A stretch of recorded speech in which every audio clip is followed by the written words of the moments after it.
घर बड़ा था, कमरों में एसी चलते थे, टीवी बोलते थे, मोबाइल चमकते थे।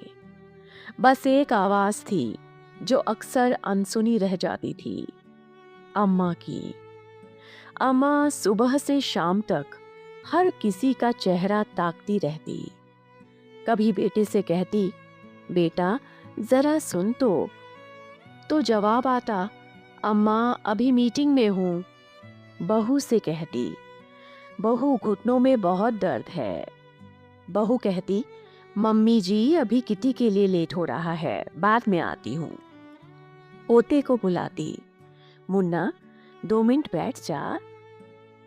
वो कान में ईयरफोन लगाए बोलता, दादी प्लीज गेम चल रहा है। अम्मा चुप हो जाती। उनकी बातें, उनकी तकलीफें, उनकी यादें सब उनके गले में ही अटक जाती। आखिर हिम्मत करके एक दिन अम्मा ने फिर कहा, मुझे तुम सबसे कुछ जरूरी कहना है। पर किसी के पास उनके लिए वक्त ही कहाँ था। रात को अम्मा अपने कमरे में चली गई। सुबह देर तक दरवाजा नहीं खुला। बाई कमरा साफ करने गई तो बहू ने कहा, नाश्ता भी वही दे आ। बाई कमला ने कहा, माँ जी तो कमरे में नहीं है। फिर क्या? बाहर अंदर सब जगह ढूंढा गया तो उनके कमरे से एक लिफाफा मिला। बेटे ने कांपते हाथों से पढ़ा।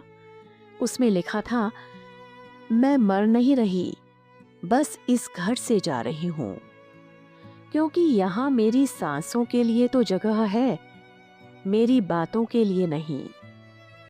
तुमको मेरी दवा तो याद रहती है, पर शायद तुम्हें मेरी जरूरत नहीं है। मैं वृद्धाश्रम जा रही हूं। वहां लोग बूढ़े हैं पर व्यस्त नहीं। नीचे एक और पंक्ति थी, और हां, जिस मकान के लिए तुम सब मुझे झेल रहे थे, तो मैं उसे वृद्धाश्रम के नाम कर रही हूं, क्योंकि उन्होंने मेरी बात सुनी, जिसे सुनने का तुम्हारे पास कभी समय ही नहीं था। उस दिन पहली बार पूरे घर में सन्नाटा था। मोबाइल बज रहे थे, पर किसी के पास उन्हें उठाने की हिम्मत नहीं थी।